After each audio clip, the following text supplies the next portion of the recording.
चलिए ऑब्जेक्टिव्स देखते हैं। अभी एसेंशियल कमोडिटीज एक्ट 1955 के कुछ क्वेश्चंस पे चर्चा करेंगे।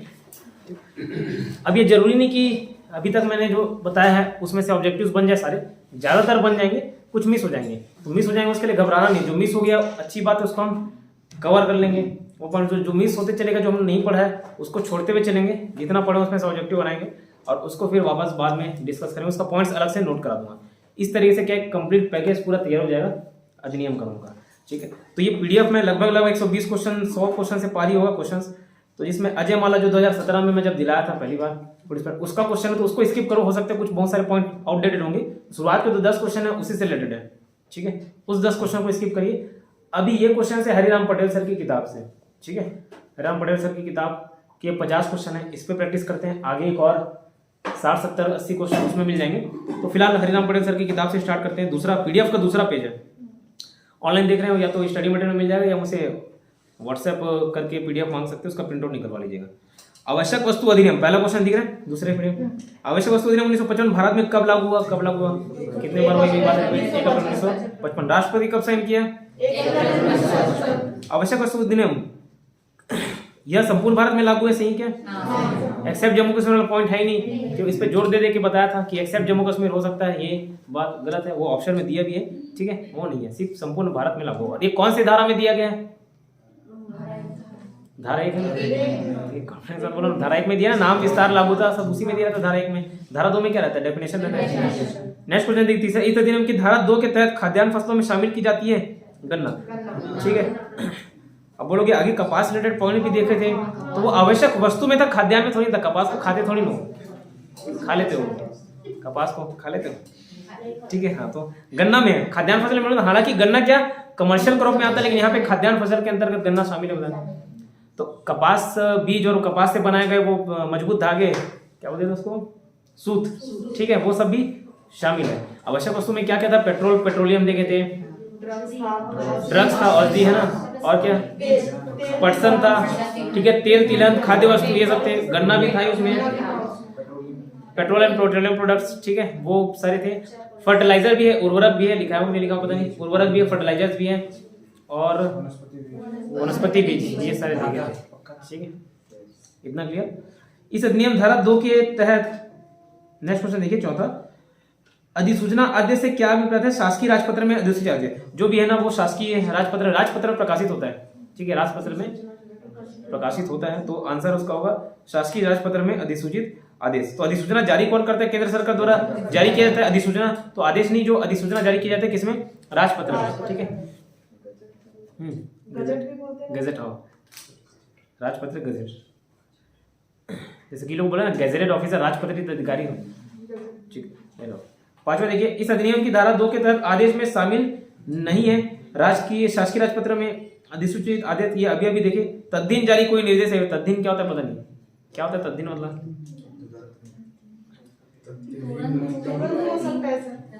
हो सकता है आंसर, उसका आंसर लिया उपयुक्त में से कोई नहीं, मतलब ये दोनों शामिल हैं। लास्ट में ऑप्शन उपयुक्त में से नन ऑफ द अबव लिया, उसका मतलब कि ये दोनों शामिल है। क्या शामिल है? धारा 2 के तहत आदेश, मतलब राजपत्र में अधिसूचित आदेश भी, और तद्दिन जारी कोई आदेश। देखिए, इस अधिनियम की धारा 2 के तहत राज्य सरकार में शामिल है। तो ये पॉइंट नहीं पढ़े तो पढ़ लीजिएगा, नोट कर लीजिएगा, ठीक है। राज्य सरकार में शामिल है राज्यपाल, विधानमंडल, केंद्र शासित प्रदेशों के प्रशासक। अब देखो विधानमंडल क्या होता है? अल्टीमेटली भारत सरकार जो नियम कानून बनाई, तो उसमें केंद्र सरकार में संसद, संसद मतलब जो नियम कानून बनाई, तो वहां उसी स्तर पर क्या संसद में आपका आ जाएगा लोकसभा, राज्यसभा और राष्ट्रपति भी। मैं जब पॉलिटी पढ़ा था तो बोला था राष्ट्रपति संसद का अंग माना जाता है, नहीं, वो संसद का अंग है। तो उसमें क्या आता है? लोकसभा, राज्यसभा एंड राष्ट्रपति। फिर वही राज्य की बात की जाए, राज्य स्तर पर बात की जाए, तो वहां होता है विधानसभा, विधान परिषद और राज्यपाल, ठीक है, राज्यपाल। तो जरूरी नहीं हर राज्य में विधान परिषद हो, जैसे छत्तीसगढ़ में नहीं है, तेलंगाना में है, आंध्र प्रदेश में है, जम्मू कश्मीर में था, मध्य प्रदेश में है, मध्य प्रदेश की महाराष्ट्र है, एमपी नहीं है, महाराष्ट्र है, ठीक है। तो ये सारी जगह विधान परिषद भी है। तो अल्टीमेटली उसको क्या बोला था? विधानमंडल, ठीक है, विधान मंडल, लेजिस्लेचर, इंग्लिश में क्या बोला था? लेजिस्लेचर। और विधानसभा को लेजिस्लेटिव असेंबली, विधान परिषद को लेजिस्लेटिव काउंसिल। तो गवर्नर भी आ जाता है, राज्यपाल, विधानमंडल भी आ जाता है, केंद्र शासित प्रदेशों के प्रशासक। तो कुछ राज्य होते हैं और कुछ यूनियन टेरिटरीज होती हैं, स्टेट होता है और यूटी होता है, केंद्र शासित प्रदेश। तो केंद्र शासित प्रदेशों के प्रशासक पे भी तो वहाँ के कुछ प्रशासक बोला जाता है और कुछ को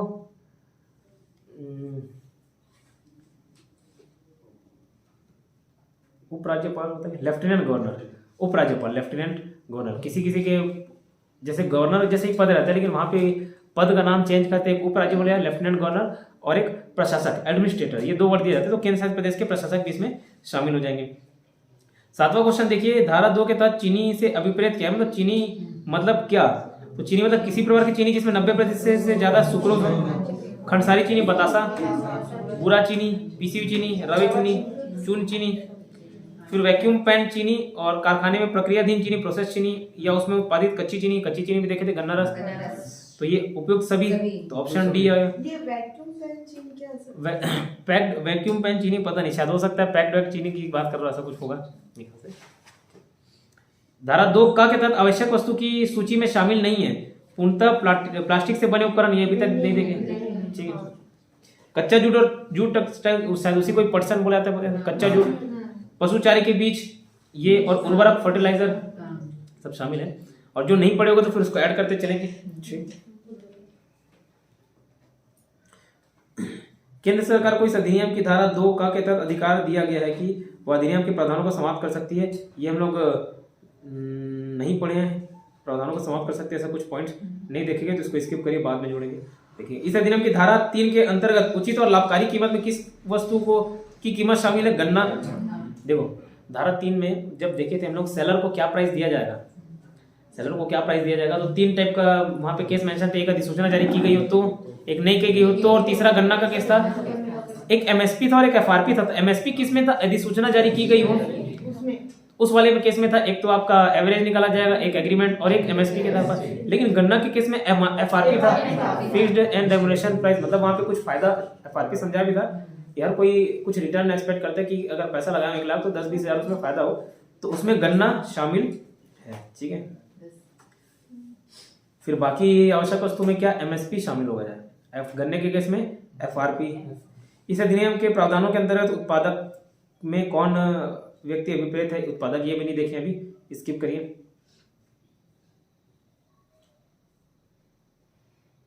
इस अधिनियम के प्रावधानों के अंतर्गत मान्यता प्राप्त व्यवहारी, ये भी नहीं देखे। 11 और 12 क्वेश्चन स्किप करिए। 13वां क्वेश्चन में आइए, राज्य सरकारों पर कर्तव्यों का अधिरोपण का उल्लेख, मतलब कर्तव्य कुछ दे सकती है। कर्तव्य कौन सी धारा? धारा 4। फिर धारा 5 जस्ट क्या देखे तो उसको कुछ पावर्स देंगे, डेलीगेशन ऑफ पावर्स। धारा 4, इस अधिनियम की किस धारा में आवश्यक वस्तु के उत्पादन, प्रदाय, वितरण आदि के नियंत्रण का उल्लेख है? धारा 3, शक्तियों का भी उल्लेख उसी में है, ठीक है।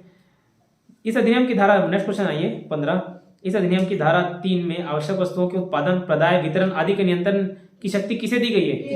केंद्र सरकार। वहीं पे भी कुछ जगह क्या है, राज्य सरकार का रोल हो जाता है। जैसे अधिसूचना जारी नहीं करता तो प्राइस राज्य सरकार तय करता है, गन्ने केस में केंद्र सरकार तय करता है। जुडिशियल प्राधिकारी, न्यायिक प्राधिकारी, उसको कौन अपॉइंट करता है? राज्य सरकार करता है। तो सारे पावर्स केंद्र सरकार के पास है, लेकिन कहीं कहीं पे राज्य सरकार है तो उसको अलग से पढ़ ली। एक जुडिशियल मजिस्ट्रेट है, मतलब न्यायिक प्राधिकारी, उस केस में आपको राज्य सरकार के पास पावर है नियुक्त करने का अधिकार, ठीक है। और जब अधिसूचना जारी नहीं की गई है तो कौन तय करेगा? राज्य सरकार। बाकी सारी शक्ति किसके पास है? केंद्र सरकार के पास है। अधिनियम की धारा 3 के अंतर्गत केंद्र सरकार कौन कौन से उपबंध नहीं कर सकती, तो ये वाला पॉइंट भी हम लोग पढ़े हुए हैं, बट प्रोहिबिशन और रेगुलेशन ये बस देखे थे, और आवश्यक वस्तु खाली उसका सेल्स है कि डिस्ट्रीब्यूशन है, सप्लाई है, क्या पॉइंट अलग से नहीं पढ़े। और आंसर लिए विक्रय के लिए रखी गई किसी आवश्यक वस्तु की बिक्री का प्रतिषेध, ये प्रोविजन नहीं कर सकती बोल रहा, बाकी सब कर सकती है। आवश्यक वस्तु के विपणन हेतु कीमतों का नियंत्रण, कीमतों को तो तय कर सकती है, पॉइंट पढ़े हैं अलग से, ठीक है। किस्ती भंडारण, परिवहन, वितरण इत्यादि का आदेश ये पढ़े हुए। उत्पादन या विनिर्माण का अनुज्ञा पत्र मतलब होता है लाइसेंस, तो ये पढ़े। चौथा पॉइंट अभी तक नहीं देखे तो वही ऑप्शन है। तो शुरुआत के 3 कर सकती है प्रोविजंस, और लास्ट नहीं है, नहीं पढ़े मतलब वो नहीं ऑप्शन में। बाकी देखे थे ना, लाइसेंस जारी कर सकती है, ठीक है। 17, शास्तियां किस में पूछा है? धारा 3 के दिन दिए गए किसी आदेश को उल्लंघन, 7 से शास्तियां, 7 से 7 करके याद किए थे शास्तियां। फिर नो इन्फॉर्मेशन वाला था 18 क्वेश्चन, देखिए गलत जानकारी आगे चल के पूछा, मिथ्या मिथ्या, नो इन्फॉर्मेशन, ठीक है। फिर क्या था सजा उसका? 5 साल और जुर्माना। डॉक्यूमेंट पेश नहीं करने पर 1 साल और जुर्माना। और डॉक्यूमेंट के अलावा कोई और केस है तो 3 महीने और 7 साल और जुर्माना और मन किया तो कब्जा भी। ठीक है, और वो कोठे पड़ने वाले केस में 6 महीना। इस अधिनियम की किस धारा के अनुसार दंड प्रक्रिया डैश अधिनियम में अपराध संज्ञेय और गैर जमानती होगी? ये 10 का नहीं, वो तो संज्ञान में लेना, कोर्ट संज्ञान में लेने वाले। अपराध संज्ञेय और गैर जमानती होगी, ये धारा 10 का नहीं पढ़ लेंगे, छूट गया जब पढ़ लेंगे, क्या दिक्कत। आवश्यक वस्तु अधिनियम 1955 के तहत आवश्यक वस्तु में शामिल नहीं है। तिलहन है, उर्वरक है, कच्चा जूट, पानी अभी नहीं है, ठीक, पानी बहुत है। सैनिटाइजर को भी शामिल किए गए थे ना, जब वो अभी कोरोना का टाइम आया था तो उसको शामिल किया गया था, तो वो 6 महीने के लिए था, 6 महीने तक, 6 महीने के बाद हट गया। अभी वर्तमान में पूछे तो वर्तमान में नहीं है सैनिटाइजर, लेकिन शामिल किया गया। पानी भी तो आवश्यक है, लेकिन सर आवश्यक है लेकिन भरपूर है ना, इसकी कमी।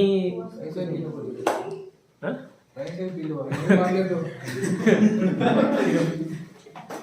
ठीक है, देखो 21वां क्वेश्चन, इस अधिनियम की धारा 3 के अंतर्गत किसी वस्तु को जब्त किया जाता है तो उसकी रिपोर्ट किसको भेजी जाती है? कलेक्टर को जाता है ना। निरीक्षक जैसे पुलिस इंस्पेक्टर गया वहाँ जब्ती बनाया, तुरंत जानकारी रिपोर्ट कलेक्टर को। ऐसा नहीं कि उन्हीं लोग सेटलमेंट कर रहे, ऐसा नहीं, मेरे पास भी आना चाहिए कुछ माल इधर भी। और उसको रिपोर्ट को देखा कि ठीक है, सेटिस्फाई हो जाता है कि ये इसने अपराध किया है या जैसा उल्लंघन किया है, तो उसको जब्ती कंफर्म कर लेगा कि हाँ जब्त करके रखो, ठीक जी रख ले। इस अधिनियम के प्रावधानों के अंतर्गत सभी प्रकार के अपराधों का विचारण किया जाएगा। आंसर लीजिए, प्रथम श्रेणी न्यायिक मजिस्ट्रेट 262 के तहत, सेकंड क्लास वाला भी देखे थे ना, ठीक है। वो किस केस में था? जब संक्षेप वाला देखे, समरली ट्रायल, वो देखे थे। उस टाइम में फर्स्ट क्लास और सेकंड क्लास दोनों करते थे। सीआरपीसी की धारा 261 के तहत फर्स्ट क्लास, सीआरपीसी की धारा 262 के तहत सेकंड वाला। बाकी सब में जुडिशियल मजिस्ट्रेट करेगा। और कैसा जुडिशियल में? प्रथम श्रेणी का जुडिशियल मजिस्ट्रेट। आवश्यक वस्तु 1955 के अंतर्गत कौन सा आवश्यक वस्तु नहीं है? पशु चारा, सूती वस्त्र है, लोहा, दूध भी नहीं है, दोनों, लोहा भी नहीं है शायद, लोहा अभी तक तो देखे नहीं, शामिल अभी नहीं किया।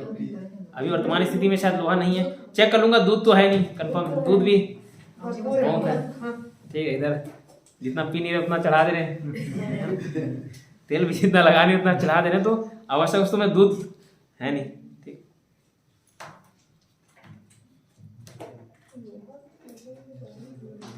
लोहा भी भरपूर है लग रहा है। वो किसी का तो डायलॉग था ना, जितना, और रणवीर वो भी मानते हैं, शाहिद कपूर पद्मावती में, सूर्यवंशी के शरीर में उतना लोहा है, ऐसा कुछ बोलते हैं ना, खून में उतना लोहा बह रहा जितना तुम्हारे तलवार में नहीं, ऐसा कुछ समथिंग लाइक डायलॉग मारता है, याद आ रहा है, छोड़ो। इस अधिनियम के तहत अधिकरण के किसी आदेश से व्यथित व्यक्ति को ऐसे आदेश के विरुद्ध अपील करने की समय सीमा क्या? 1 महीना पढ़े, ऐसा नहीं कि 1 साल बाद जाग रहे हो, जब जागो तब सवेरा, ऐसा नहीं, 1 महीने तक ही सवेरा, ठीक है। तो अपील कितने दिन तक कर सकता है? 1 महीने के अंदर। 25वां क्वेश्चन देखिए, उल्लंघन होने का समाचीन होने पर, समाचीन मतलब सही सेटिस्फाई होने रिलेटेड होगा, होने पर कौन अधिग्रहण के आदेश जारी कर सकता है? जिला कलेक्टर, डिस्ट्रिक्ट कलेक्टर। ये क्वेश्चन ही हट गए हैं। आवश्यक वस्तु 1955 की धारा 6 का के किसी अधिहरण के आदेश से व्यथित व्यक्ति अपील कर सकता है, किसके द्वारा? तो जुडिशियल मजिस्ट्रेट के पास करेगा अपील, ठीक है, कहीं भी अपील नहीं करेगा, जुडिशियल मजिस्ट्रेट। तो राज्य सरकार द्वारा नियुक्त, किसके द्वारा नियुक्त? राज्य सरकार द्वारा नियुक्त। धारा 8 में देखो वो था ना, दुष्प्रेरित करना किसी को, दूसरे को उकसाना।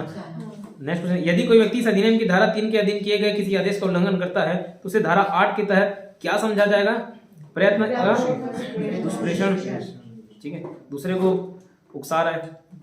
देखो धारा 9 में गलत इंफॉर्मेशन में कितने साल की सजा? 5 साल। क्वेश्चन बन रहा है लगभग बनेगा। अब देखो अगर आप 100 क्वेश्चन पढ़ रहे हो और उसमें 20 भी नहीं बन रहा है, 80 बन जा रहा है, तो एक प्रॉपर रेशियो क्या होता है कि एग्जाम में भी आपके क्वेश्चंस आए।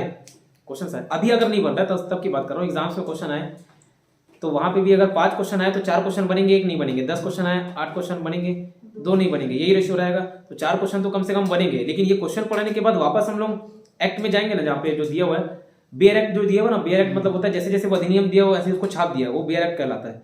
बाकी सब किसी किताब में तो पहली बार इसमें थोड़ा बहुत एक्सप्लेन किया है, अपने शब्दों में एक्सप्लेन करने का प्रयास किया है। बाकी सब क्या पूरा का पूरा बेयर एक्ट है। तो जो मिस हो जाएगा उसको बेयर एक्ट से देखेंगे उतने ही प्रावधान, उसके अलावा और कुछ पॉइंट्स नहीं मिलेंगे। उसको पढ़ लेंगे तो वो जो 5 में 4 बनना था और 1 नहीं बना था, वो 1 भी बनना चालू हो जाएगा। ठीक है, तो ये 5 साल वाला तो खैर देखे थे। 29वां क्वेश्चन देखिए, किसी कंपनी वाला देखो किसमें था, धारा 10 में था।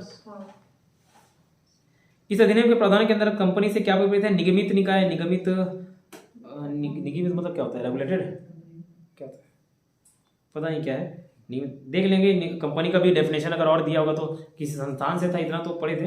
कंपनी के डेफिनेशन अगर होगा तो शायद एक कंपनी एक्ट 2013 के अंतर्गत हो सकता है, बट फिर भी चेक करके बता दूंगा। जो पॉइंट नहीं पड़े उसको छोड़ देना। धारा 10 के उपबंधों के अनुसार निदेशक का क्या अर्थ है, निदेशक फर्म का भागीदार, निदेशक का, और उन लोग भी यहाँ पे निदेशक वर्ड को भी डिफाइन अपन नहीं देखें, डेफिनेशन छोड़ दीजिए। अधिनियम की धारा 7 के अधीन सिद्ध दोषी व्यक्ति का कोई पश्चातवर्ती, देखो वही बोला, उठा वाला केस मिनिमम 6-7 साल। ठीक है, तो 3 महीना नहीं है, 6 महीना 7 साल। 3 महीना किस केस में था, अदर केस में, डॉक्यूमेंट वाले में तो 1 साल था। और ब्याज कितना, देखो 33 क्वेश्चन में लास्ट में पूरा पढ़ लीजिए। और ब्याज 15% प्रति वर्ष है ना, 15% पर एनम, 15% पर महीने में तो दिक्कत हो जाएगा, उसी में कमा लेगा, आराम से केस लड़ो भाई, ऐसे आराम से लड़ दो। ठीक है, तो प्रति वर्ष पर एनम है। साधारण ब्याज के, साधारण ब्याज भी दिया हुआ, चक्रवृद्धि नहीं, तो ये भी पढ़ लो। चक्रवृद्धि तो नहीं पढ़े थे, साधारण ब्याज चक्रवृद्धि क्या, तो साधारण ब्याज है। ठीक है, केंद्र सरकार को रकम कुछ रकम भू राजस्व के बकाया वसूल करने की शक्ति को लेकर, कब्जा वाला पूरा पॉइंट कुछ भू राजस्व की बकाया के रूप में वसूल करने की शक्ति को लेकर, तो केंद्र सरकार कहीं कहीं जब्ती वगैरह बना रहा है, दंड दे रहा है। वो 7 में देखे थे, 7 का अलग से नहीं पढ़े, बट अगर ऑप्शन तो कम हो तो 8 में तो दुष्प्रेरण था, 9 में गलत इन्फॉर्मेशन था, 12 में कुछ और पॉइंट पढ़े हैं। 12 में क्या पढ़े थे,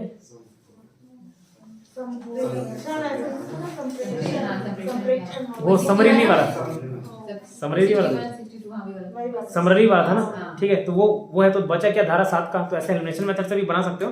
हालांकि 7 में शास्त्रीय से रिलेटेड पॉइंट्स पड़े हुए हैं।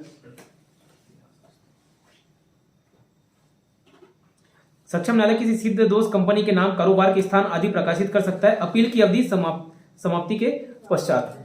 ये देखो इसका कंसेप्ट क्या है, मतलब वो क्या बदनाम हो बैठे, बदनाम ना हो जाए। अभी दोस्त हालांकि दोषी मान लिया जाता है, ये प्री एजम्पशन करके चलते हैं, लेकिन तुरंत अब पेपर वगैरह में छाप दिए, इस कंपनी ने ऐसा कर दिया, तो उसकी बदनामी हो गई ना। ठीक है, उसके बाद में मालूम चल रहा है कि केस किया ही नहीं था अभी तक, यहाँ चल रहा था बड़ा केस। ठीक है, इतने दिन तक बदनामी वही चल रहा था।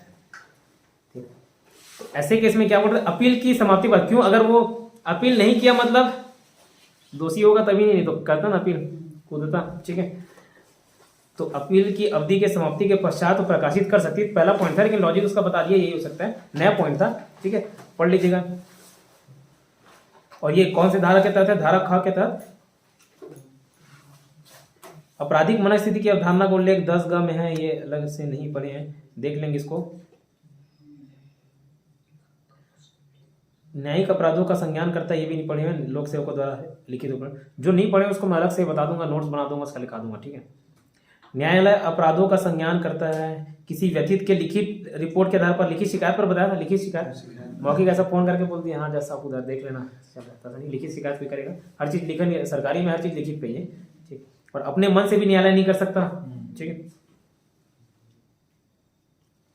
न्यायालय द्वारा अपराधों के संज्ञान के संबंध में सही नहीं है तो किसी व्यक्ति के लिखित रिपोर्ट द्वारा कर सकता है, किसी संस्थान के व्यक्ति के लिखित रिपोर्ट द्वारा कर सकता है, लोक सेवक लिखित रिपोर्ट, लेकिन मीडिया के आधार पर नहीं कर सकता। ठीक है, मान्यता प्राप्त उपभोक्ता संगम से क्या है, 1900 कंपनी एक्ट 1956 में पंजीकृत, अभी वो 1956 की जगह 2013 आ चुका है। ठीक है, तो ऑप्शन में 1956 ठीक है, और 2013 हो गया, भले ही नया किताब था लेकिन इसको अपडेट नहीं किया होगा। 2013 कंपनी एक्ट 2013 भी आ चुका है। ठीक, नहीं इसमें हो सकता है क्वेश्चन, इसमें क्वेश्चन में 1956 ले लिया, 2013 अपडेट। ठीक, इतना क्वेश्चन, बाकी कुछ क्वेश्चंस कल देख लेंगे। ठीक है, हो सके तो घर में सॉल्व करके आइएगा, देखिएगा बन रहा है कि नहीं बन रहा है।